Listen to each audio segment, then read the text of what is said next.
Of one tree, the time has come for all to live as one. We are all the leaves of one tree. We are all the waves of one sea. We are all the waves of one sea. The time has come for all to live as one. We are all the waves of one sea. We are all the stars of one sky. We are all the stars of one sky. The time has come for all to live as one. We are all the stars of the sky. We are all the leaves of one tree. We are all the waves of one sea. The time has come for all to live as one. We are all the stars of the sky. Last verse one more time. We are all the leaves of one tree. We are all the waves of one sea. The time has come for all to live as one. We are all the stars of one sky. Thank you, that was beautiful. There's a song that's not in your books, but I'd like to teach it because it's very easy. And we'll learn the two parts, and then we're going to try it as a little bit of a round. The first part goes, if it's not love, you can let it all go, let it all go, let it all go, oh. If it's not love, you can let it all go, let it all go, let it all go. And the second part goes, freedom. Love is freedom.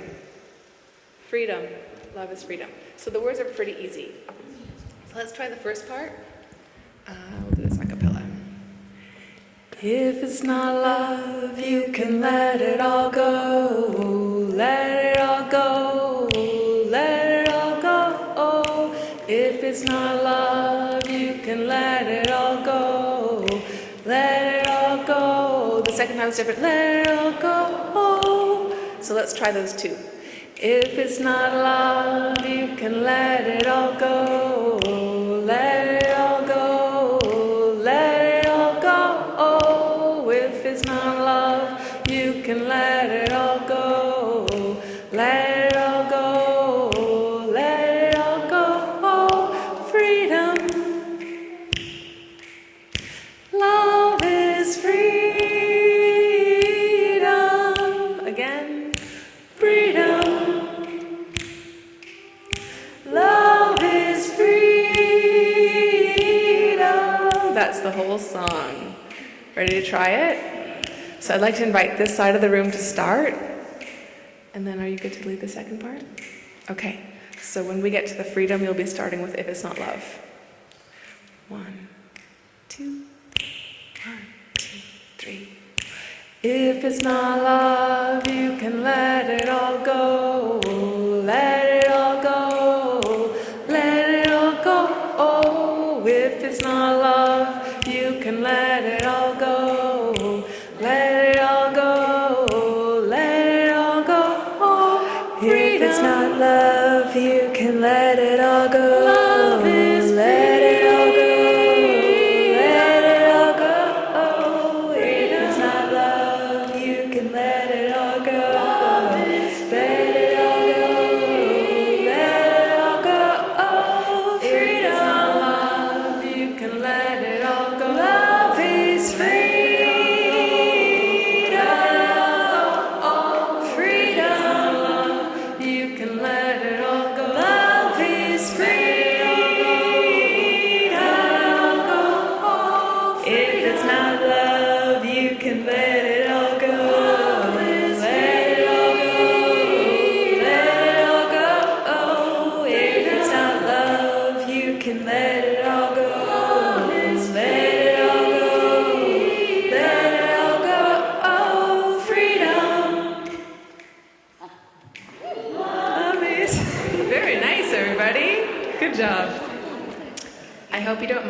recorded that, so hopefully we'll send it to you with the evaluations by email so you can bring that song home with you.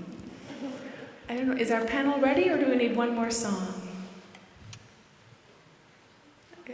Okay, one last song, maybe bring the energy a little bit back down.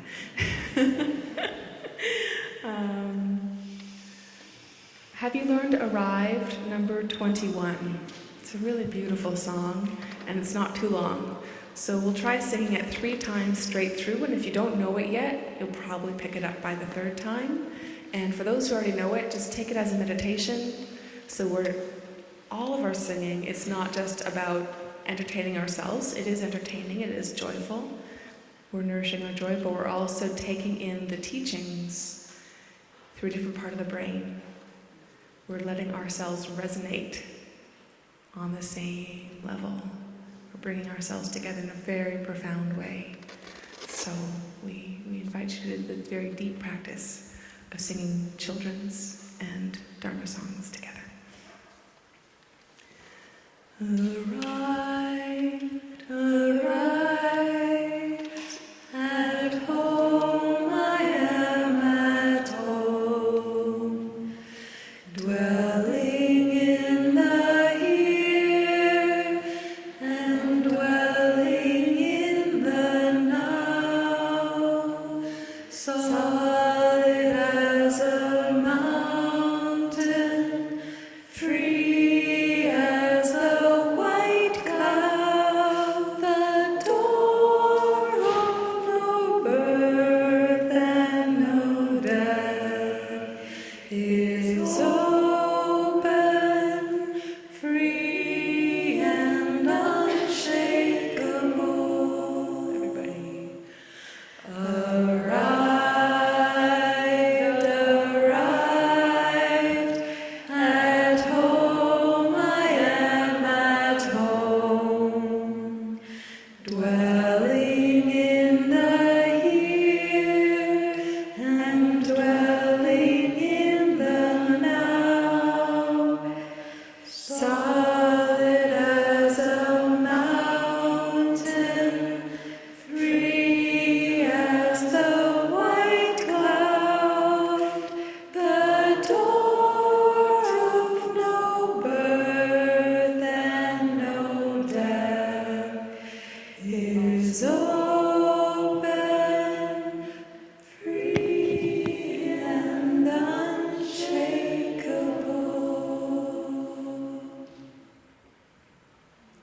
Thank you, everybody.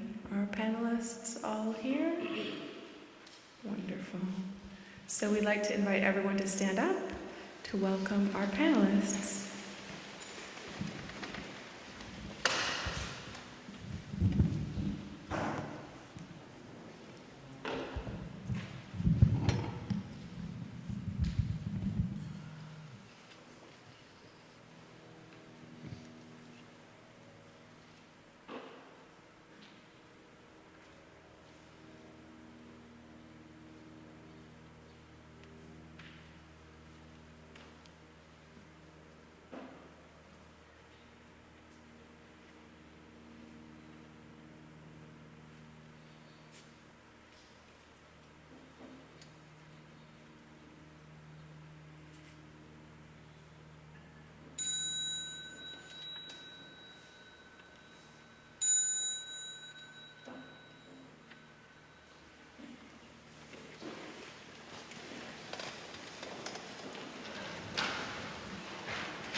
So, dear Thầy, dear Sangha, today is Saturday, July 30th, the year 2016, and we are in the Great Togetherness Meditation Hall at Blue Cliff Monastery. And today we are very happy to have a session of question and answer within the context of the educated retreat. Happy teacher, we change the world.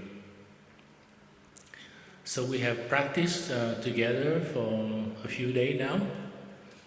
We have a general orientation by Sister Hải and Sister Nghiem. We talk about the basic practice of mindfulness in every action we do. And we have the Dharma talk of Sister Nghiem. We talk about the using the breath to be aware of the body and the feeling and how to calm our body so we can have a full presence for people around us, including ourselves. And also Richard Brady talked about inspiration and aspiration. You know. And yesterday, Sister Thầy Nghiem and Valerie shared with us about global ethics, namely the practice of the 5 mindfulness training to help us to improve deep listening and loving speech. So I think by now you must have a lot of questions. So I'm not sure we have any written question or not. Maybe it's in the bell or something. Okay, there was written already on the board. So we can take some live question, but maybe first of all I'd like to introduce our panel in the panelists. So maybe we introduce on this side first. On next to my right is Sister Nghiem. Not sure you translate the appropriateness. Yeah. And she's from Cambodia origin. She speaks some Vietnamese too. She's one of the elder sisters at the Blue Cliff Monastery. And maybe on the very far left is Sister Udambala from Australia. And right next to her is Sister Ellie Wisbaum from Toronto, Canada. And I think you've been introduced several times already. And on my right is Thầy Pháp Lạc. I think you translate in Brother Happiness. And myself is Brother Pháp Khong, that means Dharma Emptiness. So very, very glad to be able to sit here and share with you. So the main thing is try to ask a question of the heart, some concrete question about how to apply the practice into our daily life, into our relationship with other people, that's including the classroom, or with other fellow comrades, with students. And a good question doesn't need to be long if you can keep it concise so it's easy, and try not to ask too much theoretical questions, because we may not be able to answer all these theoretical questions from you. So we may be starting, we only have 2 questions on the board. Maybe we can ask 3 more questions live, and the organizer has prepared some microphone. I think. If you could raise your hand, and Sister Ocean will bring the the microphone to you. And Brother John Bell has volunteered to write the question on the board.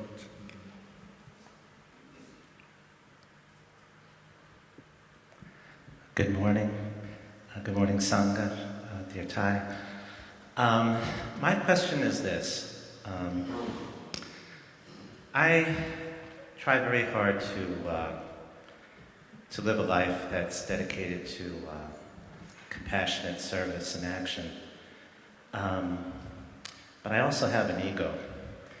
And sometimes I struggle to try to figure out what if my motivation is, if I'm motivated by right service and right action, or if my motivation is my ego and my need to be accepted and to be praised. And in my heart, I want to do what's good for all, but sometimes I struggle with if I'm just doing this for my own selfish needs. So if you have any thoughts or practices you could recommend for that, I would be much appreciative.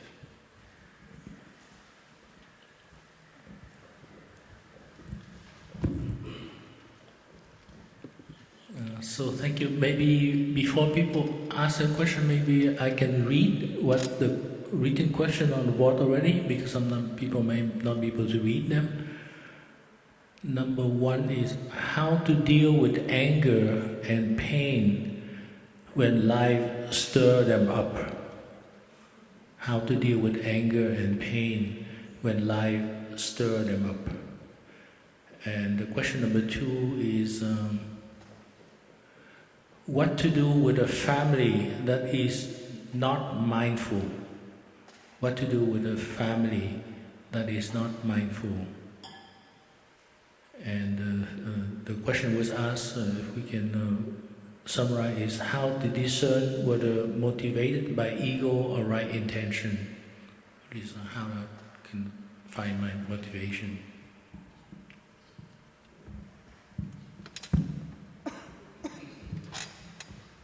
Dear Thai, dear Sangha. Can you hold it close to you? Yeah, sorry. Dear Thai, dear Sangha. I teach 7th grade, and there's a class coming up, this starting in August in my school, that for years has been known as the bad class. And the 5th grade teacher retired from that class. And last year I saw the art teacher, he'd turn his back and they'd all of a sudden be all on top of the tables and he would be yelling at them. And I want to understand their suffering by being called the bad class. And it could be for a bad student, understanding the suffering of a student being labeled a bad student. And just any advice for being with them very lovingly. Thank you.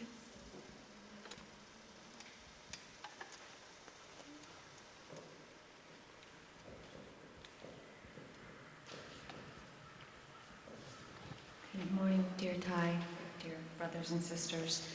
I am a school... Wait, a little bit? Yes.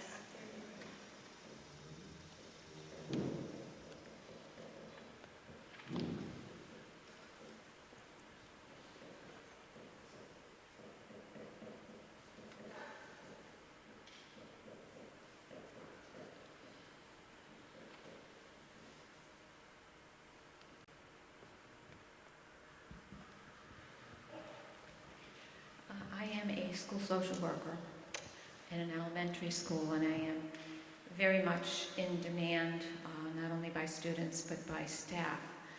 And I provide many services in my school, and consequently my day is very full, very little time for breaks for myself, and this is something I struggle with all of the time.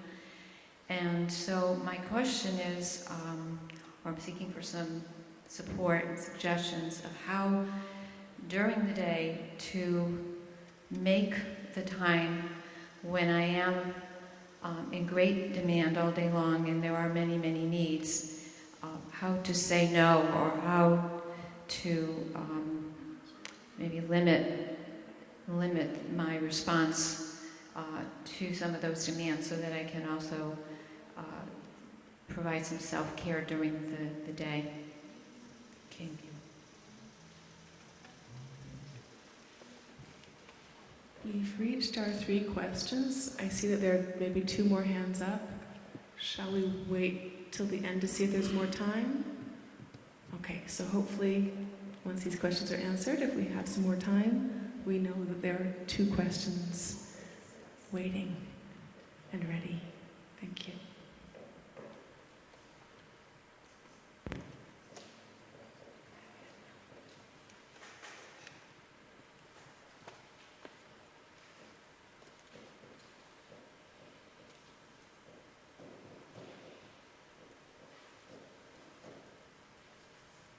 Dear friends, I'm doing my best to translate the questions up here. If I don't get it quite right, please let me know and I'll change it. Have I captured this one okay?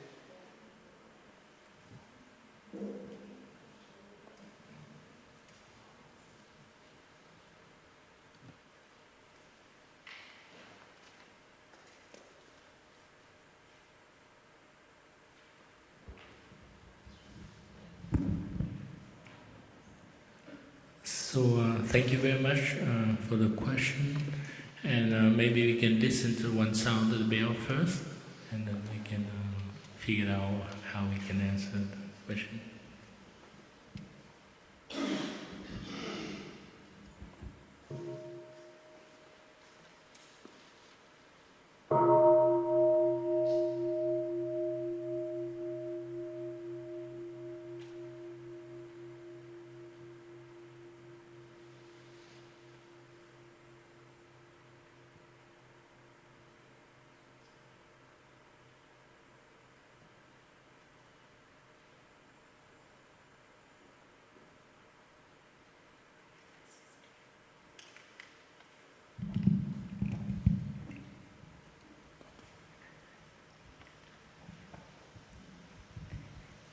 Dear Thai, dear Sangha, I would like to respond to question number 1, how to deal with anger and pain when life stirs them up.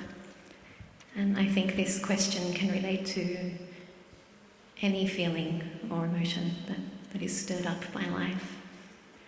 I know for myself that if some emotion is stirred up and I replay the story that stirred it up in my mind, that it makes it worse. I feel more angry or more pain or more sadness. So the first thing for me to do would be to stop replaying the story. So instead of personalizing the story, we have the practice of recognizing the emotion. This is anger, or this is pain. And by naming it, rather than just replaying the story, we can put a little bit of distance between the emotion and how we're reacting to it. There's a sutra that goes through body, feelings, perceptions, mental formations and consciousness. And one part says, these feelings are not me.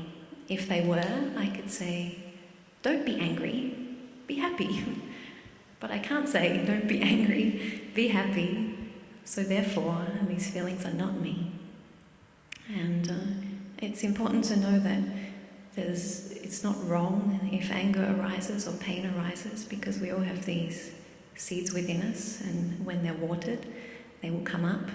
But what is important to know is that we can choose how we respond to them. We can choose to become more angry and to feel more pain, or we can choose to take some space and to respond wisely so that we can change the CD, as our teacher says. And we can do this in different ways. If it's a very big problem, you might want to change the CD completely and try and focus on other wonderful elements of life. When we've watered enough happiness within us to have a strong foundation, then we can look a little bit more closely at the problem when we're not quite so involved in it. And recognize, perhaps if somebody else has made us angry, we can look at What are the conditions in this person's life that makes them act like this in this way, that makes people angry? What are the conditions in this person's life that make them be in this way that brings pain to others? So we can first not take things personally, and then open our hearts with compassion for the other person. We have as you heard in beginning anew, the practice of watering flowers. And somebody said once, if somebody makes you angry, give them a present, which is maybe not what you would normally think to do, but perhaps you can try to go and water the flowers of this person and see how that can change the energy. It also helps for us if we can think of something positive about this person rather than maybe all of the negative things that we would be thinking because of the anger that's arisen in us.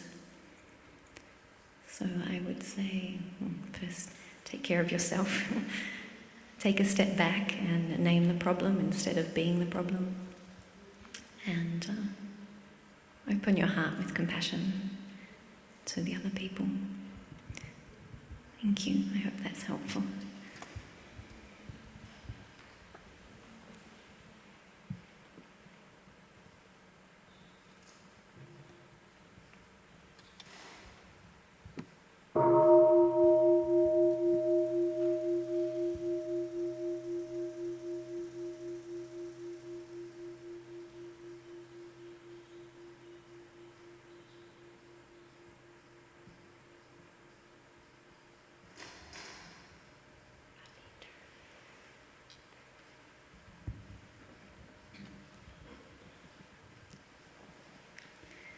Dear Thai, dear community, I am inspired by number 2, what to do with a family that is not mindful. I think also I just wanted to thank you for these beautiful questions. I've spent some time with this community all around the world, Wake Up Schools. We did tours in India, Bhutan, and Germany, the UK, across the United States at universities and in Canada. And these same questions, they come up for our educators everywhere. So I just wanted to bring into this room that even though we're just this group here, how much our questions, our suffering, our concerns for ourselves and our students are boundless, that they're just part of the human experience in the way that we've set up education and society. So just to reflect on that, and thank you for bringing them into the room. So when I heard this question, how to be with a family that is not mindful, it reminded me of 2 stories from my own life. So I shared earlier that I started coming to retreats when I was quite young. And when you come home from a retreat back to your high school friends when you're 15, they're like, what were you doing? And you have to decide how to explain to them, how to come back from a retreat into a high school setting where people are talking behind each other's backs and not always being nice. So it's a kind of unmindful family that you step into. And I quickly discovered that for my own energy, it was best for me not to say, right now I am mindfully listening to you, but just to listen mindfully. And that still had a huge impact on myself and the other person. And that it was very possible to do all these practices with people who were unmindful or just not aware. I mean, some people were very mindful and maybe didn't know was mindfulness. And this was a really big gift for myself, because feeling like I didn't have to explain, that was going to take up a lot of energy that I didn't have in that moment as a teenager, was very helpful. And I think sometimes we leave the monastery and we have like this huge list of things that we want to implement right away, just like we were practicing here. And this can hurt us a little bit when we set up these expectations. And so for me, the word being gentle with yourself is so important when you leave here. We're so happy you're inspired. We're so happy that you're going to try things out. But to continue to remember that it starts for yourself, and that maybe your family is not able to participate in the way that the form that you want them to, but that there are also ways we can gently invite our family, our students, our colleagues to participate without having to tell them they aren't mindful or that they should do something different. Flower watering is a great example. We can try, here's some more homework for you. We can try picking a family member or colleague to water their flowers, maybe once a day for 5 days, 1 time a day. We don't have to tell them we're watering their flowers, but how often is someone in our family does something wonderful, do we actually stop and say, I saw you do this wonderful thing, thank you? Or is it more likely that we just tell them things when they're annoying us, that we'd like them to change? My husband is here taking that photo, hi. And this is something that we notice in our own relationship, that it's very easy to forget to tell each other those things, but that when we do that explicitly instead of just in our own minds, like the other day, I asked him, I said, I did this nice thing, was it nice? He was like, yeah, I liked it so much. I said, why didn't you tell me? I felt like I had, because I thought it so wonderfully. And so this idea that mindfulness is awareness, it's moving from the implicit to the explicit. And there's so many gentle ways we can do that with our families, our students, our colleagues, without having to label it or push something on someone. And that's when we talk about embodiment, that who you are will already bring this in. I think that's something that we are speaking to. Another Rob story. So we were together dating for a few years before he came to his first retreat. My parents, who are also here, we kind of travel as a team. They invited him, no pressure, but if he wanted to come, it was the first retreat that Ty taught down at Magnolia Grove. And so he came. And throughout the retreat, he kept saying to me, we do that. And we do that too. And so these things had been part of our relationship without me sitting him down and saying, we have to practice mindfulness. But they were part of who I was. And so when we communicated about our strong emotions, all of it had started coming in. And then beautifully, Rob found his own practice and is part of our community now. So I think being gentle with yourself, when we think about bringing it to our families, knowing that who we are and how we listen and how we speak from our heart already begins that. And then if our families are open or interested, we might gently invite them to come to a day of mindfulness. We might offer them a book, but I think the most important thing with our families and also colleagues and students is to keep it an invitation, because mindfulness is something we can only do for ourselves. So if we force someone to meditate, they might sit there with their eyes closed, but they could be singing their favorite Broadway tunes the whole time. We don't know. And so having it, the ownership of mindfulness be with the person who's practicing is so important. Maybe I'll just really briefly say something about saying no, just from a lay perspective, before I pass it along, because I think this is a huge challenge for me. Saying no is one of the hardest things for me to do, especially when I know that someone else is in need. And I also see the way expectations are set up in our culture in terms of working, in terms of having a phone that your email is on, people can hear from you immediately. I notice I have this constant pressure on myself to be doing. And so recently I've started a practice of saying no. And it is freeing. I really encourage you to try it if you can. And what this is sometimes I realize that I have too much, and I sit down, I write out my whole schedule for a week or two, and I look deeply at it. I practice looking. I say, what here do I not have to do? And I really look, because sometimes things that I feel I need to do, I actually don't. I've built that construct myself. And it turns out that when you ask people for space, and you say no to things, it's often more okay for everyone else than for myself. And so the next practice is how not to feel guilty even after I've decided it's okay. So this is something I'm really working on, and an area that I think there's a lot of challenge for us as lay people in our fast-paced world. And I think the practices of looking deeply, being gentle with ourselves, building community, and knowing how to ask for support are really the things to cultivate if we are able, so we can be able to say no sometimes, because the saying no means that everything else I do, I can do with more of my whole heart.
So respected Thầy and dear community, I remember my brother invited me to come here, just sit and smile. So I don't need to say anything.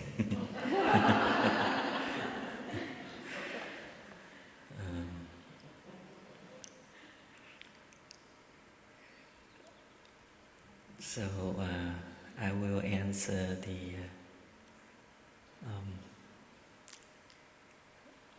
number 5 part of that already answered.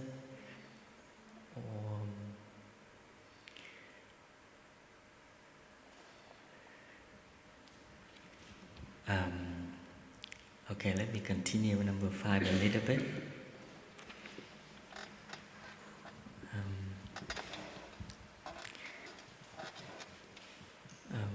Let's see. First of all, I remember the first time I get to know the practice, and first thing I'm going to do is I set up my secret place in my heart. And in there I have the breathing with me. I have the sound of the bell to remind me to stop and breathe.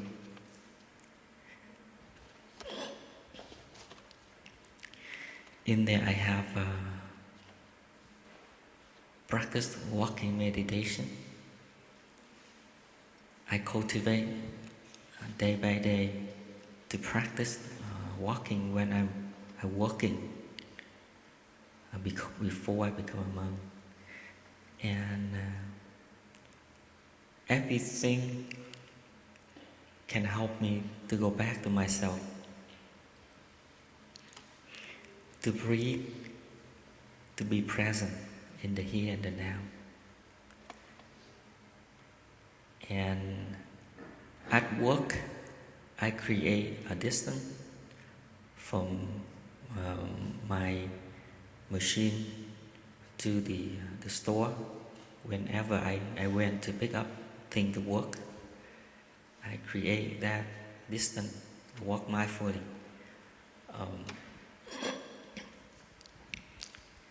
Mindful, so the people, they look at me, they don't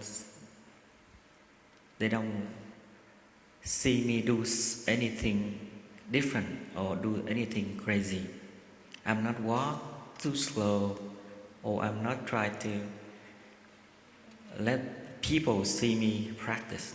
I practice with some kind of people, they cannot recognize it. That's why I say a secret place. And that has helped me a lot. We talk about the balance, working and resting.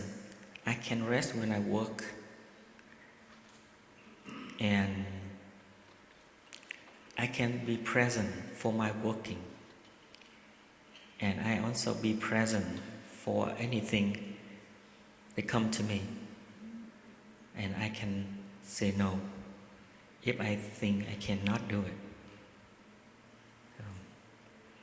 But the condition I create for myself is the environment to continue to practice, to continue to be present. To be present for my work, to be present for myself. And every time I feel sad, I feel kind of burnt out, or I feel disappointed, I feel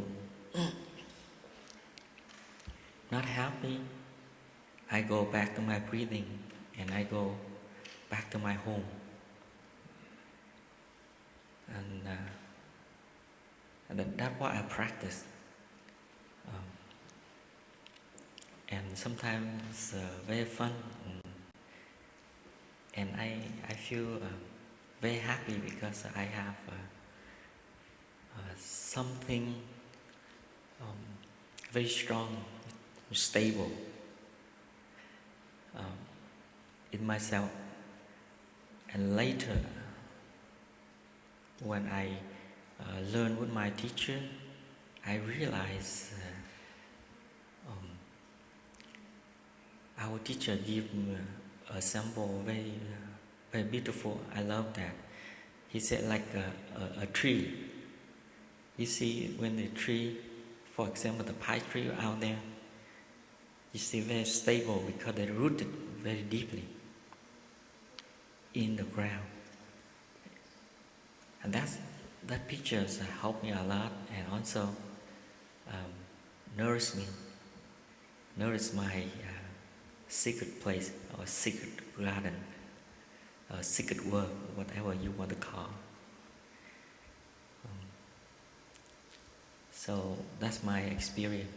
I hope that help you. So thank you for asking the question.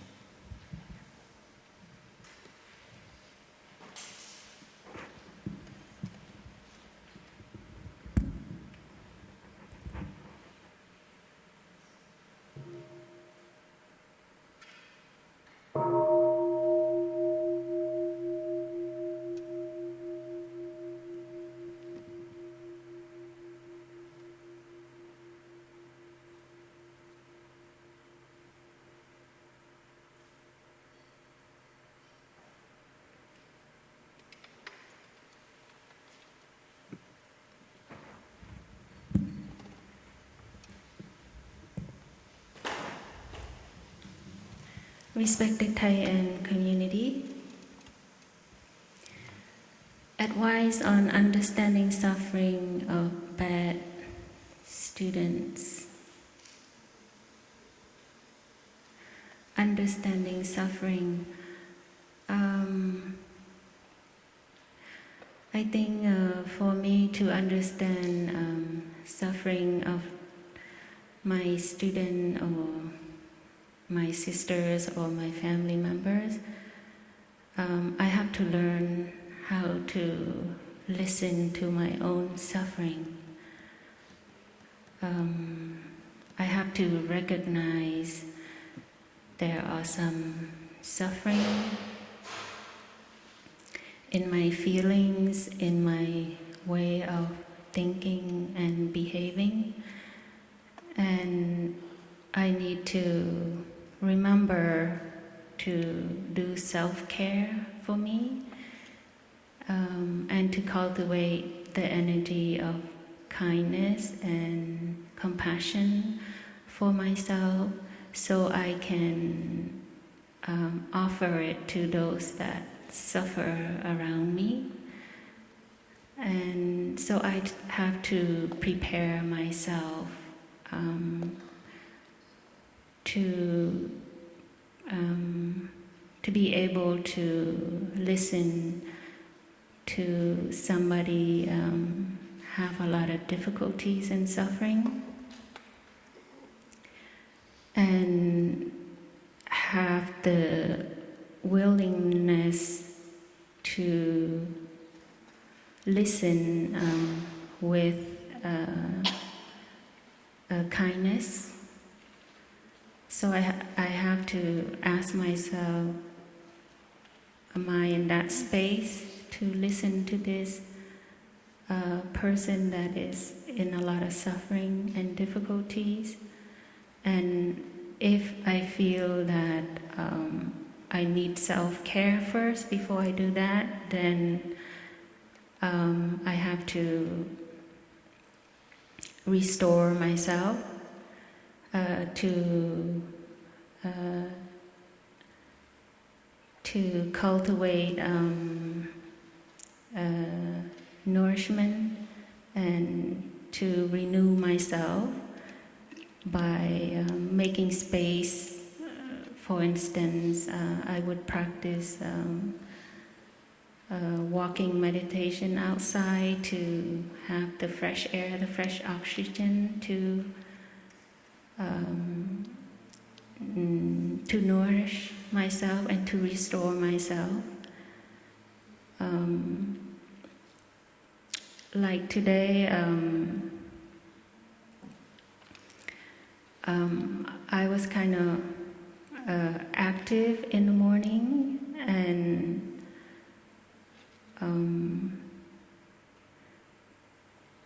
I wanted to offer a consultation to a friend this afternoon. Then I felt I was so active in the morning, and I know my capacity that if I need some space to restore myself before, so I can offer my best to listen to someone that has a lot of difficulties and suffering. So I have to practice deep relaxation before each activity. I think each one of us have a limitation of physical, mental health. And for myself, I need to be aware of my limitation.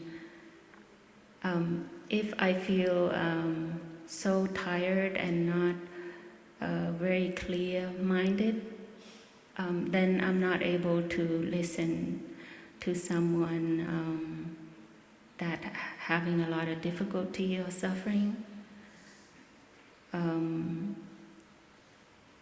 And to have the energy of clarity and kindness and compassion when I listen. Just being fresh and calm and peaceful and truly present for someone needed my presence, I think it's already a lot of relief. So compassionate listening in order to understand the other person suffering.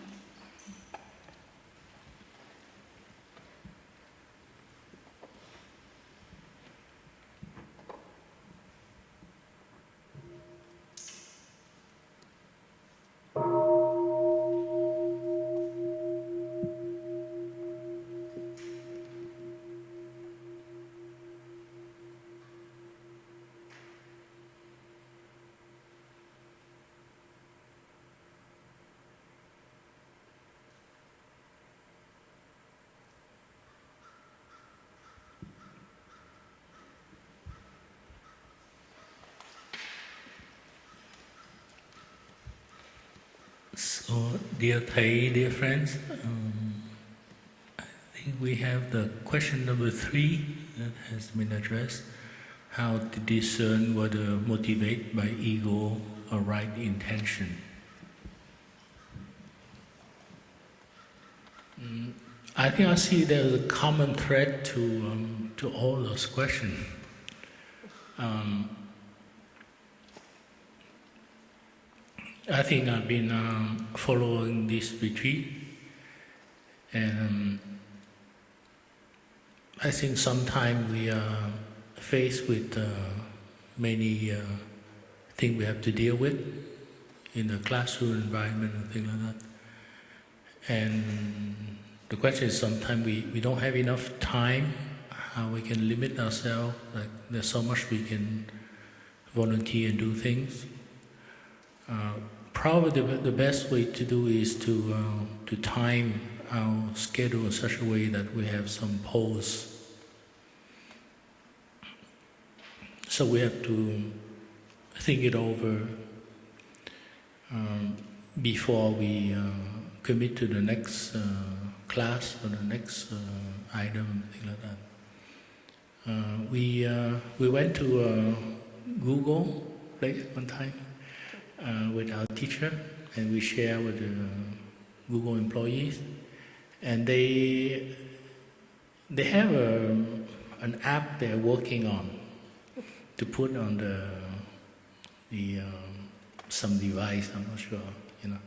And nowadays in the internet, everything starts with I, you know. And they come up with an app they call I Pose. Yeah. I Pose, you know. So I stopped and think it over. So to me, to check out our motivation, sometimes there are certain times we can plan ahead of time, and probably the best is to write on the paper what are our motivations, what are the reasons why we do this and that. For example, why do we want to volunteer to teach such a class or something like that, or sometimes the principal asks us to teach us class. And what is my intention for that semester, trimester, for the student? I think sometimes we teach a subject in school, but then we want to add something else, yeah, because maybe it's not enough. We want to add mindfulness and how to deal with emotions and other things, you know. And it depends on our motivation to do that. We have the guided meditation this morning about looking into a 5-year-old child as myself, and our father as a 5-year-old child, fragile, and my mother as a 5-year-old child suffering. And sometimes I can equate ego like a sum of our emotional luggage, the sum of our accumulated suffering. And it lay on the background, it lay on the subconsciousness. And it's disguised itself in several motivations that come up. So how to discern it? That's a good question. We practice transforming our suffering, transforming our habit energy, but sometimes the rate of maturity of transformation differ. I'm not sure you cook beans sometimes. Like I cook my favorite chickpeas, and you have to soak the chickpea overnight, preferably 24 hours before you start cooking. I remember one time I didn't have enough time. I just soaked for 3 or 4 hours, and because of the time limit, I have to start cooking.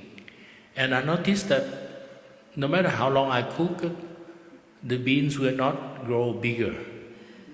because it didn't absorb enough water. And that's strange because I can leave cooking for 8 hours cooking, the chickpea will not grow any bigger. However, if I soak for 24 hours the chickpeas, it will grow big before I cook them. The same way with kidney beans. You know. So to me, our suffering, our habit energy need time to soak in mindfulness, concentration, insight, to really transform it. And otherwise we just, we notice it's there, we notice our ego is there, we notice our desire to control, to control the events and things like that, but it's always there, and it's prevalent in all the things that we do. So sometimes having a retreat, this is wonderful. We have time to look into ourselves and to share our suffering as well our happiness. And by the process of sharing, especially in different groups like a Dharma sharing, panel, that kind of thing, we get the chance to soften them up, to soak them up a little bit. And then slowly that ego is not prevalent. And the other way besides writing is to sound them out. Check with a colleague, something like that, and then ask them how he or she thinks our motivation. Often the people outside of us see us more clearly than we do. It's true. I think we have a shining light in our monastic community, and our brothers and sisters monastic, they live with us, they study with us, they practice with us, and they see us more than we do. Because sometimes we have a blind spot. We don't want to see certain things that we don't want to see in us. So I hope that answered to your question. I think we have some time, so maybe we can take 4 questions. 3 or 4 questions? Yeah. So I saw Lily had a question and Mark had a question from before. If we can get these questions first.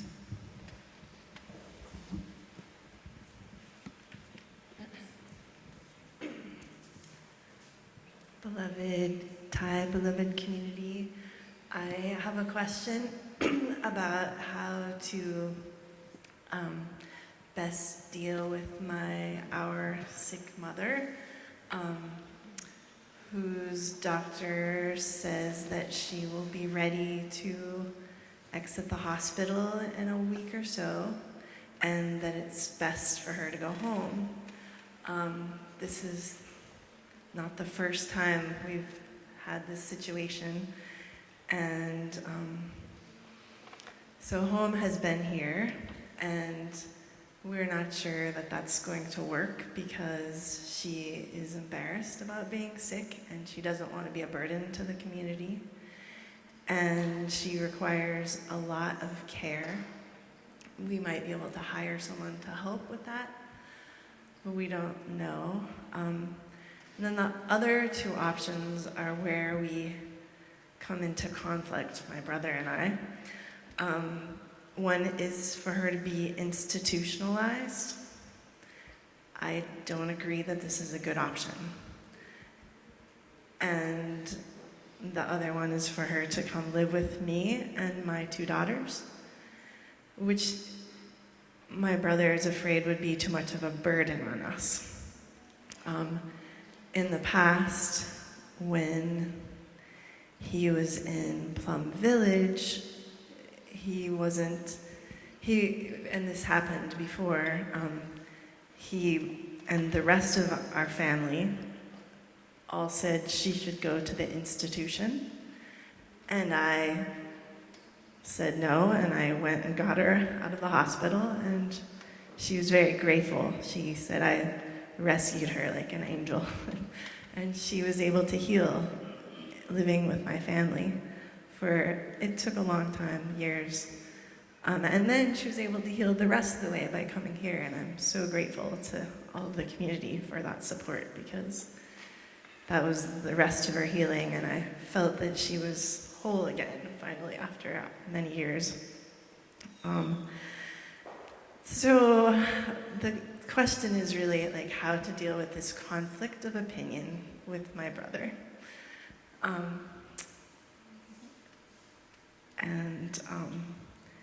And how to best serve her needs and everybody else's as well.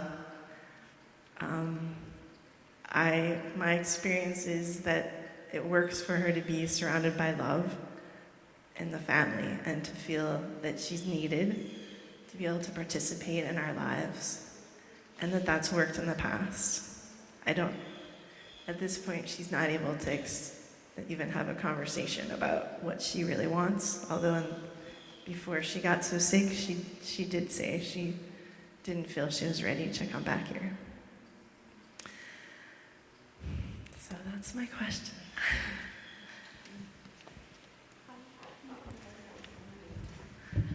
For that, long. How to deal with a conflict of opinion in dealing with an elderly parent between siblings?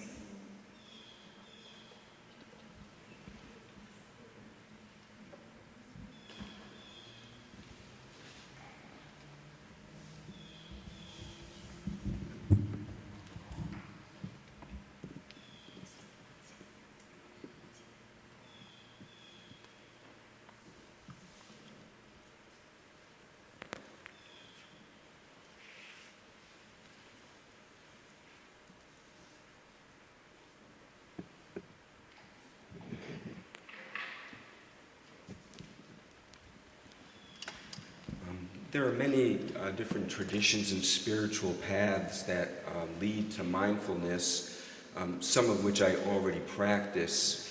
And so my question is, do we replace our current practices with this mindful practice, or do we find a way to integrate practices we're already doing into this particular path?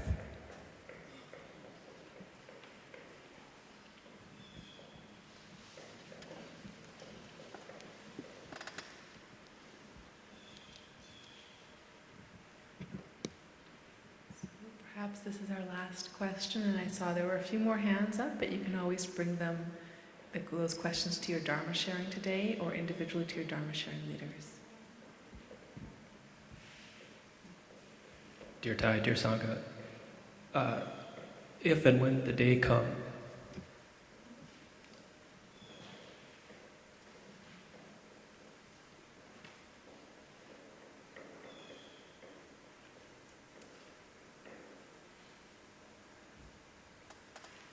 that we stop talking about mindfulness because it is so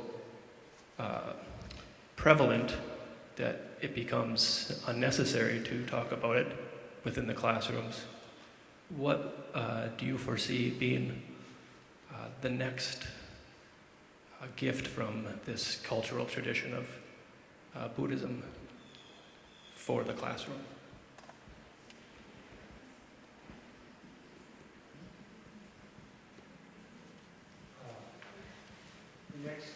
Do you mean the next stage of development, or was it clear?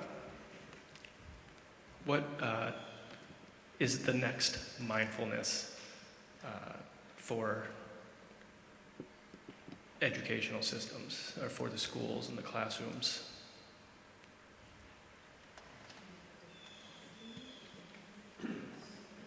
The next tool to be cultivated.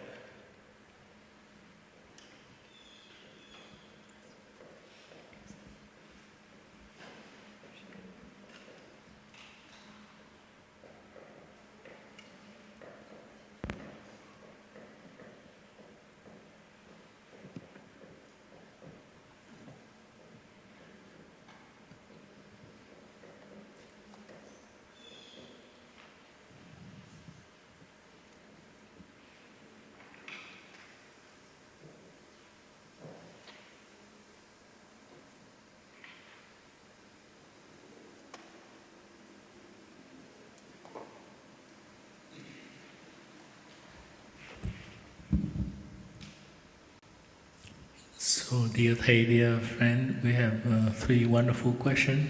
I think maybe we can try to answer them first, and we see if we have more time.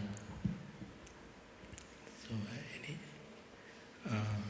maybe 3 questions first, because if 4, we won't have enough time to answer them.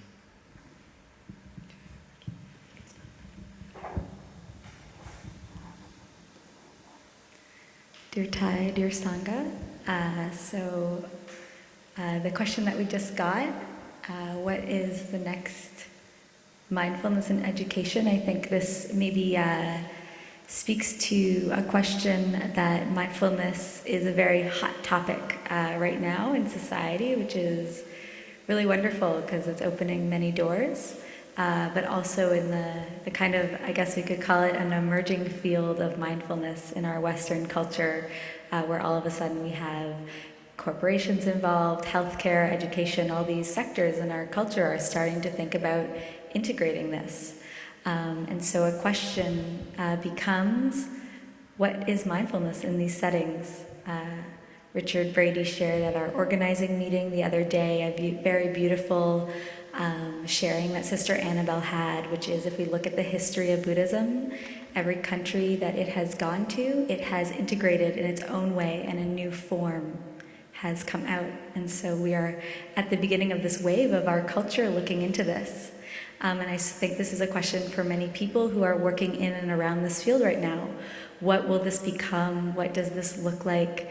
And a very big question is, if we promise too much, or studies are coming out saying this will fix all your burnout and your stress and your anxiety, if we kind of keep plugging it in these ways, if we make the 2-hour book session that you can buy off Amazon and plop into your classroom, and you can check that off and move on to something else, which is something that we know happens a lot in schools. Like, okay, we did this one workshop, so we have now done mindfulness. Okay, we can move on. There's a lot of questions about, what does this actually look like, and is this a fad? And we can see right now some elements of it are really a fad. And so a question, I think, for our community that has a really long history and lineage and a very deep practice is, how can we embody and support mindfulness in a way that makes it sustainable? And I think the question of sustainability, especially in education, is so important. And that's the piece, we keep using this word embodiment, embodiment, embodiment. Last night we heard the place to start is with the teachers, because the thing that makes it sustainable, not just the fun, Catherine Weir, who we worked with and was on the panel at the Educators Retreat, said, we don't just want to be the fun road show that comes in and everyone enjoys and then it's gone.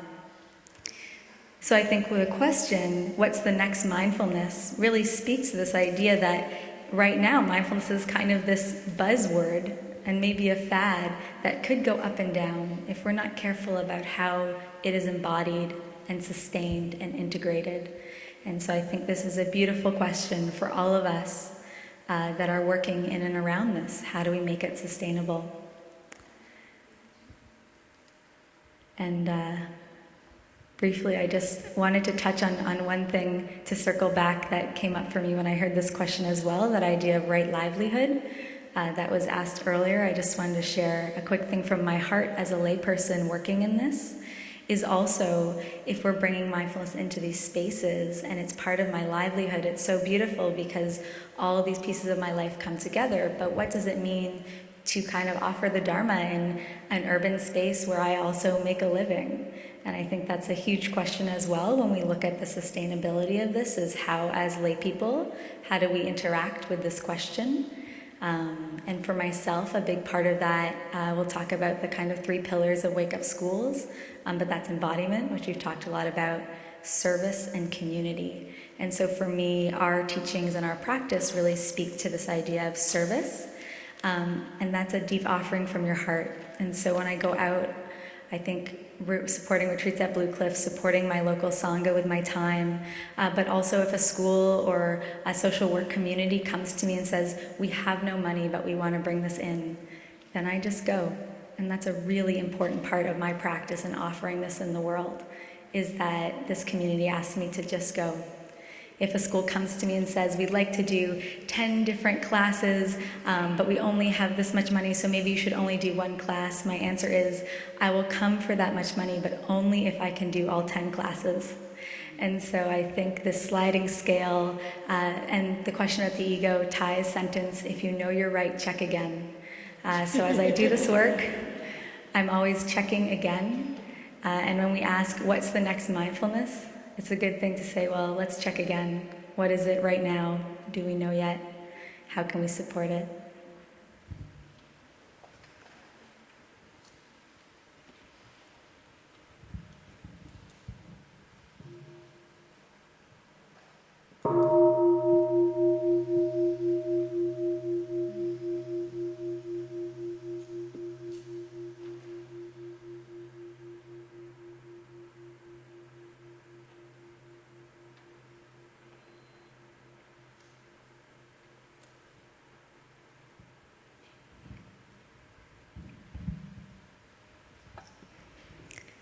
Dear Thai, dear Sangha, our teacher Thai has lots of wonderful sayings.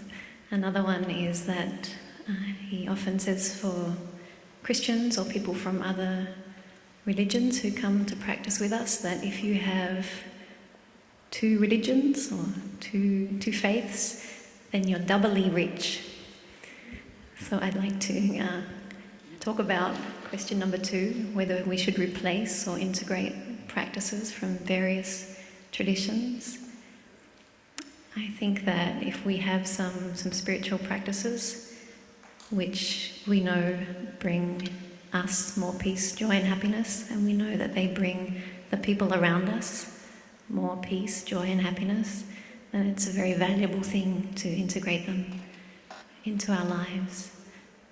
I've been a part of a yogic community since I was 6, and it's still very much a big part of my life. I feel that it's given me a very good grounding in being aware of my body, what's healthy for it and what's not healthy for it. I feel this practice gives me a very good awareness of my mind, and to have the two working together for me is a very valuable thing. And I think the beautiful thing about this practice is that it gives us the awareness to know whether or not our older practices, or maybe more long-standing practices, are actually helpful for us or not. We can look at them with the wisdom, with the question, do these practices bring more peace, joy and happiness to myself and others? I think if the answer is yes, you include them in your life. But if the answer is no, we can look at replacing them with other practices. I hope that's helpful.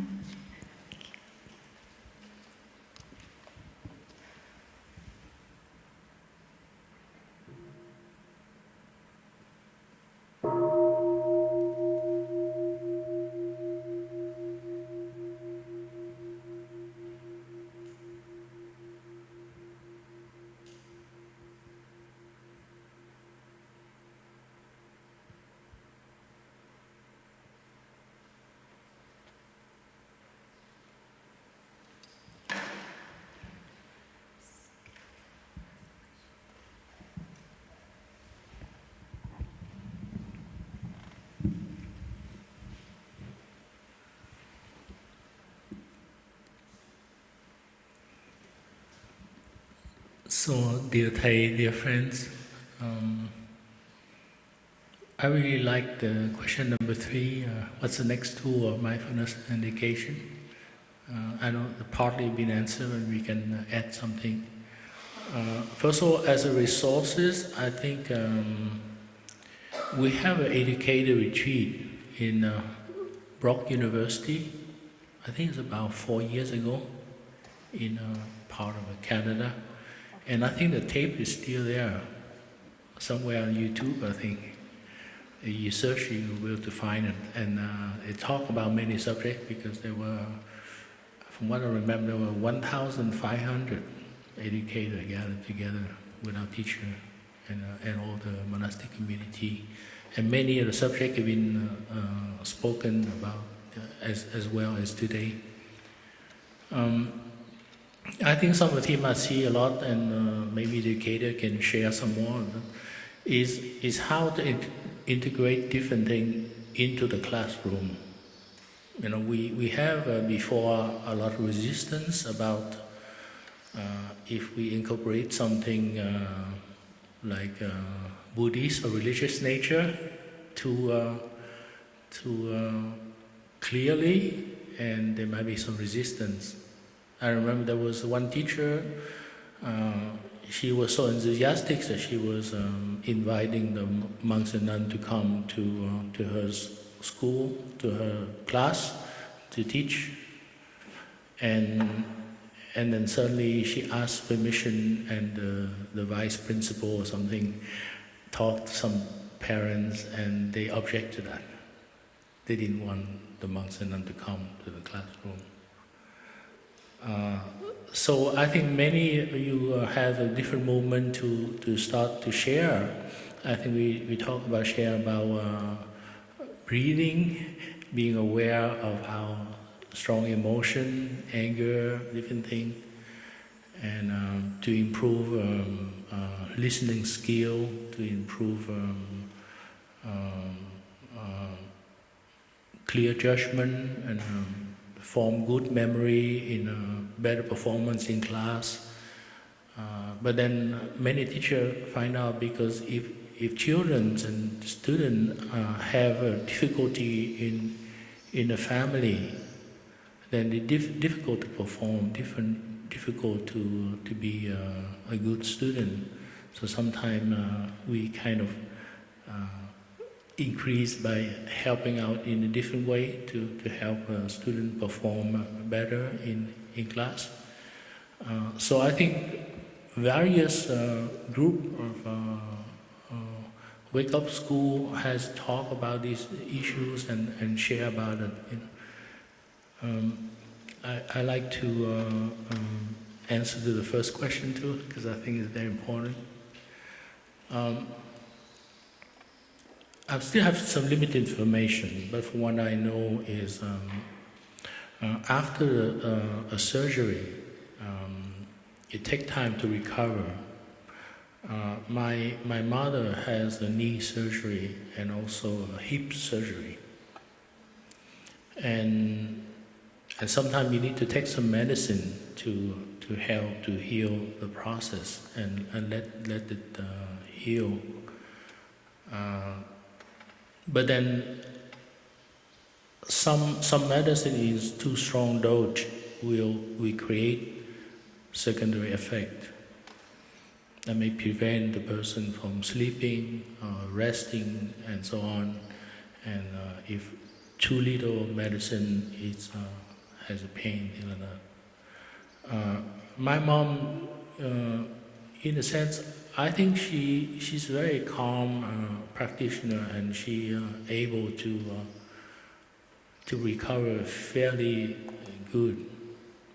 But I think part of it I can see also is after you take the medicine, you heal process, there is a mental process too. And often many of us encounter, like right now, I have a bad case of bronchitis. And for the last 12 years now, I've been coughing and puffing all the time. It's kind of similar to asthmatic condition type that people have. And it's just a mental process. I try to go to many doctors and talk about, and they say there's nothing wrong. It just is the emotional wound, make it anxiety and other thing, and to me there are some aspect of that pain, that thing is it become an immunity thing that reflected. Now how we can deal with that, I think there might be, if we have enough to take care here is good. My family sometime, for one of my elder sister, is we couldn't really provide care around the clock. So we hire a nurse on a part-time basis to come and help to care, at least for from the medical point of view. The medicine, the thing just to be properly, everything. But then we also take turn to come and give emotional care by being present, share the sweetness, the kindness, the love, because the recovering patient need a lot of that extra love. And if we have to provide both medical at the same time as emotional care, it may be too much for the member family.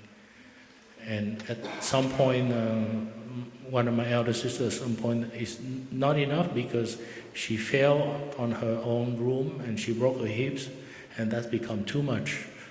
So we have to have her in a nursing home, and then our family take turn to come and provide emotional care and support for her. So I don't have an answer. I just share about my own experience with my own family and how we deal with that. Thank you.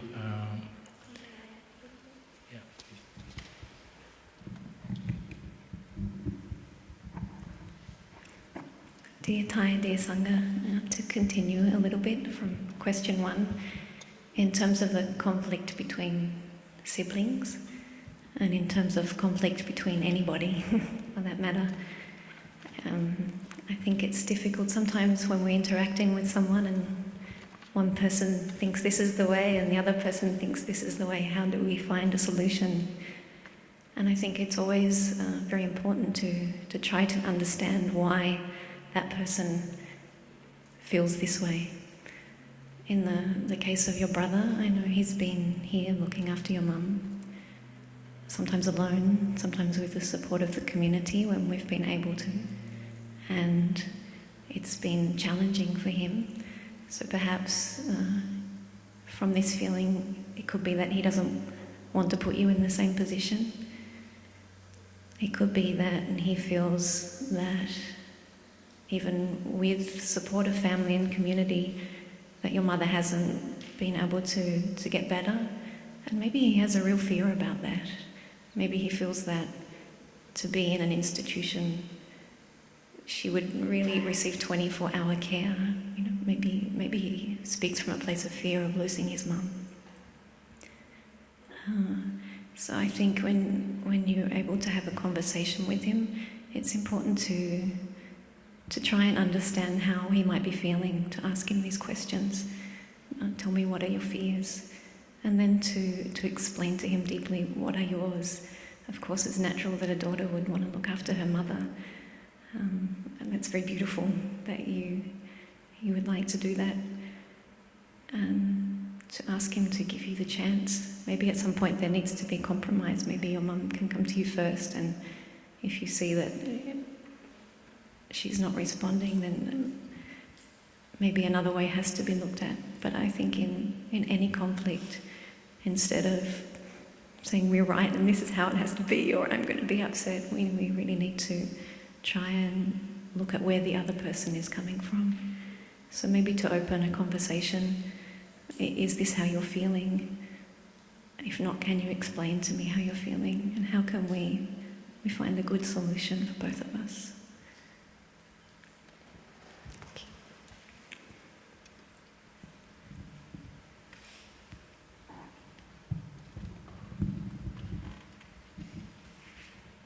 So, dear Thai, dear friends, thank you for all your wonderful questions. I think it's good we can stop here, and we can invite us to listen to 3 sounded bell to end question and answer. Thank you very much for all your questions.